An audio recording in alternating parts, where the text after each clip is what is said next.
تو وہ حضرات جو کہ اس حج بیت اللہ کے لیے جا رہے ہیں ان کے لیے اور عمومی طور پر بعض ایسے مسائل ہم ذکر کریں گے کہ جن کا تعلق عام مسلمانوں کے ساتھ، میں ان مسائل کو ذکر کرتا ہوں حجاج کرام کے لیے خصوصاً اور باقی حضرات کے لیے عموماً۔ 10 آداب ہیں جن کا خیال رکھنا ضروری ہے حج بیت اللہ کے پورے سفر کے دوران۔ ان میں سے پہلا یہ ہے کہ یہ سفر اس میں اخلاص ہو، کہ انسان جب اپنے گھر سے روانہ ہو حج بیت اللہ کے لیے تو اس کی نیت میں اخلاص ہو کہ وہ صرف اور صرف اللہ رب العزت کی رضا کو حاصل کرنا چاہتا ہے، اور وہ دکھلاوا اور ریاکاری سے بالکل پاک ہو،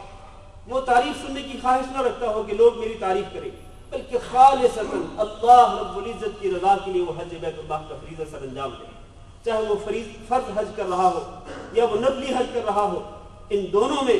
اللہ تعالیٰ کے لیے اخلاص نہایت ضروری ہے۔ یہی وجہ ہے کہ اللہ تعالیٰ نے سورۃ بقرہ میں جہاں حج اور عمرے کا ذکر فرمایا وہاں اللہ نے فرمایا وَأَتِمُّ الْحَجَّ وَالْعُمْرَةَ لِلَّهِ، وَأَتِمُّ الْحَجَّ وَالْعُمْرَةَ لِلَّهِ، کہ آپ حج اور عمرہ کو مکمل کریں، کس کے لیے؟ صرف اور صرف اللہ کے لیے، اللہ کی رضا کے حصول کے لیے آپ حج اور عمرہ کو مکمل کریں۔ اس سے ثابت یہ ہوا کہ ان دونوں میں حج اور عمرہ میں اخلاص نیت جو ہے وہ نہایت ضروری ہے، اور رسول اکرم صلی اللہ علیہ وسلم نے جب حج کے لیے احرام کی نیت کی تو احرام کی نیت کے ساتھ آپ صلی اللہ علیہ وسلم نے یہ الفاظ بھی اپنی زبان مبارک سے ادا کیے تھے۔ آپ نے فرمایا تھا اللہم حجۃ لا ریاء فیہ ولا سمعہ، کہ اللہ یہ حج وہ ہے جس میں کوئی ریا نہیں ہے اور اس میں کوئی کسی سے تعریف سننے کی خواہش نہیں ہے کہ میں حج کروں گا تو لوگ میری تعریف کریں گے، نہیں، اللہ میرا یہ حج جو ہے یہ ریاکاری سے اور تعریفیں سننے کی خواہشات سے بالکل پاک ہے۔ تو اس لیے حج جو ہے وہ اس طرح کی چیزوں سے پاک ہونا چاہیے، ریاکاری، دکھلاوے سے اور تعریفات سننے کی خواہشات سے حج اور عمرہ بالکل پاک ہونا چاہیے۔ اور یہ بات صرف حج کے لیے نہیں، صرف عمرہ کے لیے نہیں، بلکہ ہر عبادت کے لیے ہے۔ جو بھی مسلمان جو بھی عبادت کرتا ہے اس میں اخلاص نیت نہایت ہی ضروری ہے، کیونکہ اگر انسان اللہ کی رضا کے لیے وہ عمل جو کہ دین کا عمل ہے اگر اس کو اللہ کی رضا کے لیے نہیں کرتا بلکہ وہ صرف ریاکاری کرتا ہے، دکھلاوا کرتا ہے، تو اللہ تعالیٰ اس کو اور اس کے عمل کو ٹھکرا دیتا ہے، اللہ تعالیٰ اس عمل کی کوئی اہمیت قرار نہیں دیتا، اللہ کے ہاں اس کے عمل کی کوئی حیثیت نہیں ہوتی۔ لہذا تمام کی تمام عبادات، نماز ہو، روزہ ہو، حج ہو، زکوٰۃ ہو، باقی جتنی عبادات ہیں ساری کی ساری عبادات میں اخلاص نیت ضروری ہے۔ اللہ تعالیٰ سے دعا ہے کہ اللہ ہم سب کو اخلاص نیت نصیب فرمائے، اور اللہ رب العزت ریاکاری سے اور دکھلاوے سے اور تعریفیں سننے کی خواہشات سے ہم سب کو محفوظ رکھے۔ دوسری بات یہ ہے کہ جو حضرات حج پر جا رہے ہیں ان کو چاہیے کہ وہ حج بیت اللہ کے احکامات قرآن و سنت کی روشنی میں سیکھ کر کے جائیں۔ افسوس سے کہنا پڑتا ہے کہ بہت سارے مسلمان حج بیت اللہ کے لیے جاتے ہیں لیکن انہیں کچھ پتہ نہیں ہوتا کہ حج کس طرح سے کرنا ہے، حج کے ارکان کیا ہیں، حج کے واجبات کیا ہیں، حج کی سنتیں کیا ہیں، احرام اور احرام کی پابندیاں کیا ہیں۔ اس طرح کی چیزوں سے اکثر و بیشتر لوگ غافل ہوتے ہیں۔ ہمیں تو ہر سال الحمدللہ تجربہ ہوتا ہے، بہت سارے مسلمانوں کو بہت ہی معمولی مسائل جو ہیں ان سے واقفیت نہیں ہوتی، معمولی مسائل جن سے ہر مسلمان کو آگاہ ہونا ضروری ہے، لیکن ان معمولی مسائل سے بھی بہت سارے لوگ ناآشنا اور ناواقف ہوتے ہیں۔ لہذا ضروری ہے کہ اس حج بیت اللہ جیسی عظیم عبادت کو بصیرت اور علم کی روشنی میں ادا کریں، جہالت کی بنا پر نہیں بلکہ صرف اور صرف علم اور بصیرت کی روشنی میں آپ حج بیت اللہ کو ادا کریں۔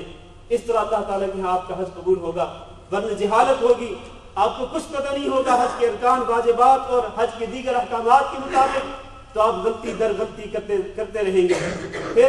جب آپ اس طرح کی بڑی بڑی غلطیوں کے ارتکاب کریں گے تو آپ ہی بتلائیں پھر آپ کی حج کی حیثیت کیا ہوگی۔ رسول اکرم صلی اللہ علیہ وسلم نے جب حج بیت اللہ ادا کیا اس وقت آپ صلی اللہ علیہ وسلم نے اپنے سامنے جو آپ کے سامنے جمع غفیر تھا صحابہ کرام کا، سب کو یہ آپ نے حکم دیا تھا کہ لِتَأْخُذُوا عَنِّي مَنَاسِكَكُمْ فَإِنِّي لَا أَدْرِي لَعَلِّي لَا أَرَاكُمْ بَعْدَ عَامِ هَذَا، کہ تم مجھ سے ہی حج کے احکامات سیکھو،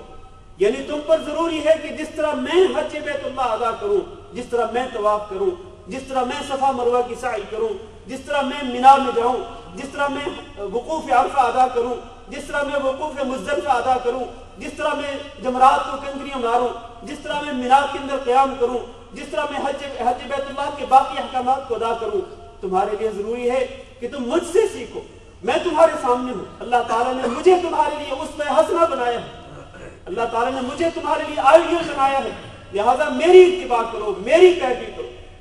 لہٰذا میرے بھائیوں، آج بھی اور بلکہ قیامت تک آنے والے تمام حجاج بیت اللہ کے لیے ضروری ہے کہ وہ نبی کریم صلی اللہ علیہ وسلم کی سنت کے مطابق حج کے احکامات کو سیکھیں۔ بہت سارے ایسے احکامات ہیں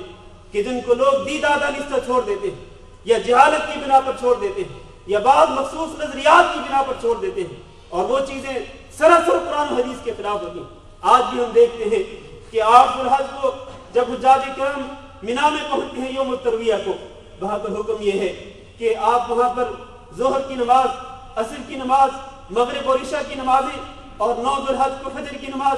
یہ نمازیں آپ قصر کرتے ہوئے پڑھیں۔ ان میں ظاہر ہے کہ جو چار رکعت والی نمازیں ہیں ان کو قصر کرنا ہوتا ہے، اور ہر نماز کو اس کے اصل وقت میں پڑھنا ہوتا ہے۔ لیکن ہم دیکھتے ہیں وہاں پر بھی بہت سارے لوگ نمازیں پوری پڑھ رہے ہوتے ہیں، ظہر کی نماز پوری پڑھتے ہیں، عصر کی نماز پوری پڑھتے ہیں، عشاء کی نماز پوری پڑھتے ہیں، اور یہ نبی کریم صلی اللہ علیہ وسلم کی سنت کے سراسر خلاف۔ اسی طرح عرفات میں جاتے ہیں، عرفات میں سب سے پہلا کام یہ کرنا ہوتا ہے کہ آپ امام حج جو ہے،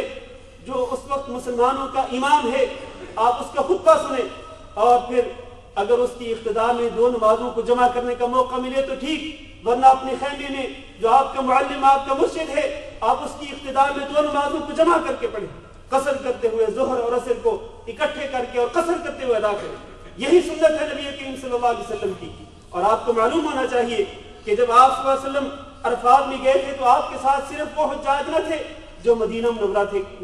منورہ سے گئے تھے، بلکہ وہ حجاج بھی تھے جو مکہ مکرمہ سے آپ کے ساتھ ملے تھے۔ تو مکہ مکرمہ سے جانے والے حجاج نے بھی عرفات میں جا کے نمازیں جمع کی تھی نبی کریم صلی اللہ علیہ وسلم کے ساتھ، اور دونوں نمازوں کو قصر کیا تھا۔ لیکن آج ہم دیکھتے ہیں وہاں عرفات کے میدان میں نے خود کئی مرتبہ اپنے کانوں سے سنا کہ ظہر کی اذان الگ ہوئی، پھر جب عصر کا وقت ہوتا ہے تو عصر کی اذان الگ ہو رہی ہوتی، اور عصر کے وقت لوگ الگ سے نماز پڑھ رہے ہوتے، اور یہ سراسر یہ سنت کے خلاف ہے۔ تو کہنے کا مقصد یہ ہے کہ حج کے احکامات اور اسی طرح باقی جو عبادات ہیں، ان تمام عبادات کو رسول اکرم صلی اللہ علیہ وسلم کے طریقے کے مطابق ہی ادا کرنا چاہیے۔ اللہ تعالیٰ ہم سب کو اس کی توفیق دے۔ تیسری بات یہ ہے کہ حجاج کرام کو خاص طور پر اپنے اس سفر کے لیے بہترین ساتھ چننا چاہیے، خاص طور پر ان حضرات کا ساتھ چننا چاہیے کہ جو اس کے لیے معاون و مددگار ثابت ہوں اس فریضہ کو قرآن و سنت کی ادائیگی کے سلسلے میں۔ آج بہت سارے لوگ اپنے بعض مفادات کی وجہ سے یا بعض مالی سہولتوں کے پیش نظر ایسے لوگوں کے ساتھ حج کے لیے جاتے ہیں کہ جو قرآن و سنت کے مطابق حج بیت اللہ کے احکامات ادا نہیں کرواتے۔ لہذا اپنے ساتھ اپنے سفر کے لیے ان لوگوں کا ساتھ چنیں کہ جو آپ کے لیے معاون و مددگار ثابت ہوں اس حج بیت اللہ کے فریضے کو قرآن و سنت کی روشنی میں ادائیگی کے سلسلے میں جو معاون و مددگار ہوں ان کا ساتھ چننا چاہیے۔ چوتھی بات یہ ہے کہ جب آپ حج بیت اللہ کے لیے جائیں پورے سفر میں شروع سے لے کر آخر تک، اور یہ بات باقی لوگوں کے لیے بھی ہے کہ آپ کا اخلاق بہت ہی عظیم ہونا چاہیے، اعلیٰ اخلاق کا نمونہ پیش کرنا چاہیے، خاص طور پر اپنے ساتھیوں کے ساتھ۔ ظاہر ہے کہ آپ ان کے ساتھ سفر کریں گے، وہاں ان کے ساتھ آپ مکہ مکرمہ میں رہائش رکھیں گے، مدینہ منورہ میں ان کے ساتھ رہیں گے، اور پھر حج کے باقی احکامات ان کے ساتھ ادا کریں گے۔ جہاں آپ کا ساتھ ہوگا، اپنے بھائیوں کے ساتھ آپ ہوں گے، تو وہاں ان کے ساتھ آپ کو اعلیٰ اخلاق کا مظاہرہ کرنا ہوگا۔ یہ بات درست نہیں ہے کہ آپ ہر ایک کے ساتھ معمولی سی بات پر جھگڑا کریں یا ان کے ساتھ الجھ جائیں، کیونکہ اللہ تعالیٰ نے قرآن مجید میں ارشاد فرمایا الحج اشہر معلومات فمن فرض فیہن الحج فلا رفث ولا فسوق ولا جدال فی الحج، کہ جو شخص ان مہینوں کے اندر حج کے لیے جائے تو پھر اس کو ایک تو یہ ہے کہ زوجین کی جو تعلقات ہیں احرام کی حالت میں ان تعلقات سے بچنا چاہیے، اور بے حیائی سے اور بیہودہ گفتگو سے بچنا چاہیے، اور دوسرا یہ ہے کہ ولا فسوق، اللہ تعالیٰ کی نافرمانی نہیں ہونی چاہیے۔ ولا جدال فی الحج، اور حج کے پورے سفر میں، حج کی پوری عبادت میں جھگڑا نہیں ہونا چاہیے۔ تو اس طرح سے اچھا معاملہ ہونا چاہیے، اعلیٰ اخلاق کا مظاہرہ کرنا چاہیے پورے سفر میں اپنے تمام ساتھیوں کے ساتھ، اپنے ساتھیوں کے ساتھ بھی اور باقی عام مسلمانوں کے ساتھ بھی اعلیٰ اخلاق کا مظاہرہ کرنا چاہیے۔ کہیں بھی بد اخلاقی یا بد سلوکی نہیں ہونی چاہیے، اور کسی بھی موقع پر اپنے کسی ساتھی کو ایذا نہ پہنچائے۔ اس سلسلے میں رسول اکرم صلی اللہ علیہ وسلم کے ارشاد گرامی سنیے، اور عام لوگوں کے لیے بھی ہے کہ فمن احب ان یزحزح من النار ویدخل الجنہ، جو شخص بھی یہ چاہتا ہو کہ اس کو جہنم سے دور کیا جائے اور اس کو جنت میں داخل کیا جائے، تو اس کو چاہیے کہ اس کی موت اس طرح سے آئے کہ وہ اللہ تعالیٰ پر ایمان رکھنے والا ہو اور آخرت کے دن پر ایمان رکھنے والا۔ سب سے پہلے ایمان۔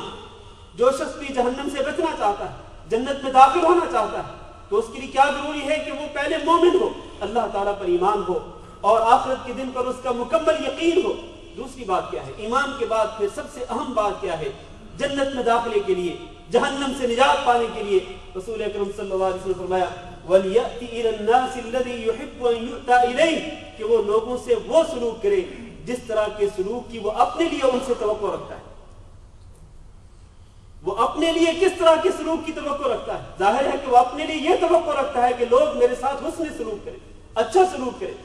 جس طرح وہ لوگوں سے اچھے سلوک کی امید رکھتا ہے، اسی طرح سے وہ خود بھی باقی اپنے مسلمان بھائیوں کے ساتھ اچھا سلوک کرے۔ اگر وہ اچھا سلوک کرے گا، اعلیٰ اخلاق کا مظاہرہ کرے گا، بد اخلاقی اور بدتمیزی سے بچے گا اور بد سلوکی سے احتراز کرے گا، تو پھر وہ جنت میں داخل ہونے کا مستحق ہوگا، اور تبھی اس کو جہنم سے نجات ملے گی، ورنہ صرف ایمان کافی نہیں۔